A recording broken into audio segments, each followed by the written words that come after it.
गुरु और शिष्य की कहानी। एक प्रेरक प्रसंग।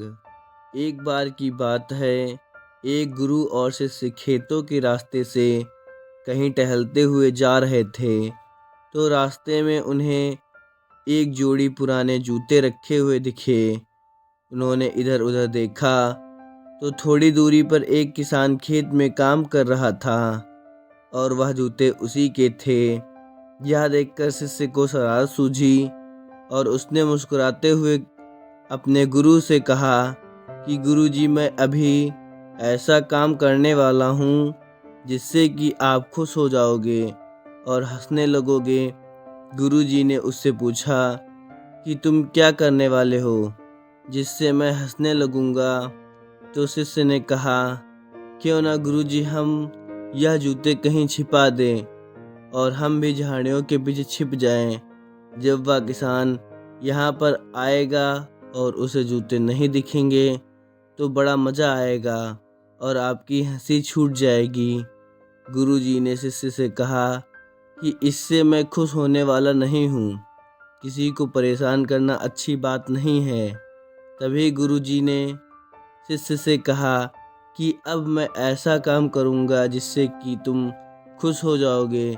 तभी शिष्य ने कहा कि वह कैसे गुरुजी? गुरुजी ने कहा, बस तुम झाड़ियों के पीछे छिपो, मैं बस 2 मिनट में आ रहा हूँ। शिष्य झाड़ियों के पीछे जाकर छिप गया और गुरुजी ने उन दोनों जूतों के साथ क्या किया पता नहीं। और थोड़ी देर के बाद वह भी झाड़ियों के पीछे आकर छिप गए।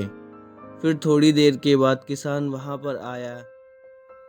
जैसे ही किसान ने एक जूते में अपना पैर डाला, उसे जूते में कुछ होने का एहसास हुआ।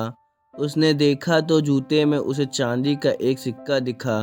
किसान ने हैरानी से इधर उधर देखा, लेकिन उसे कोई नहीं दिखाई दिया। उसने सिक्का जेब में रख लिया। फिर उसने दूसरे जूते में पैर डाला, उसमें भी उसे चांदी का सिक्का दिखा। यह देखकर किसान भी भावुक हो उठा। उसने फौरन दोनों हाथ उठाकर ऊपर वाले से कहा, हे ऊपर वाले, तू बड़ा दयालु है। आज मेरी बीमार पत्नी की दवा और बच्चों के खाने का इंतजाम तुमने कर दिया।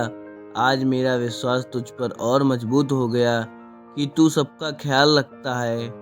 यह कहकर अपने आंसू पोंछता हुआ वह किसान अपने घर चला गया। यह नज़ारा देखकर शिष्य हैरान हो गया और अंदर ही अंदर उसे बहुत खुशी महसूस होने लगी और उसे अच्छा फील होने लगा। तभी गुरुजी ने अपने शिष्य से पूछा, अब बताओ, इसमें ज़्यादा मज़ा आया या तुम्हारे जूते छिपाने में ज़्यादा मज़ा आता? शिष्य ने अपने गुरु को जवाब दिया कि आज मुझे आपने ज़िंदगी की सच्ची सीख दी है। जो मज़ा दूसरों को खुश होता हुआ देखने में है, वह किसी और चीज़ में नहीं। दोस्तों, इस कहानी की सीख, किसी ज़रूरतमंद को कुछ दे देना या उसकी मदद करने से बढ़कर कोई पुण्य का काम है ही नहीं। अब जहाँ कहीं भी आपको किसी अनजान इंसान के साथ शरारत करने का सूझे, तो वहाँ पर इस तरह की शरारत करके देखना, आपको सच में बहुत मज़ा आएगा। अगर आप चाहते हैं कि यह कहानी और लोगों तक पहुँचे, तो वीडियो को लाइक सब्सक्राइब करें ताकि यूट्यूब यह वीडियो दूसरों तक भी भेज सके। धन्यवाद।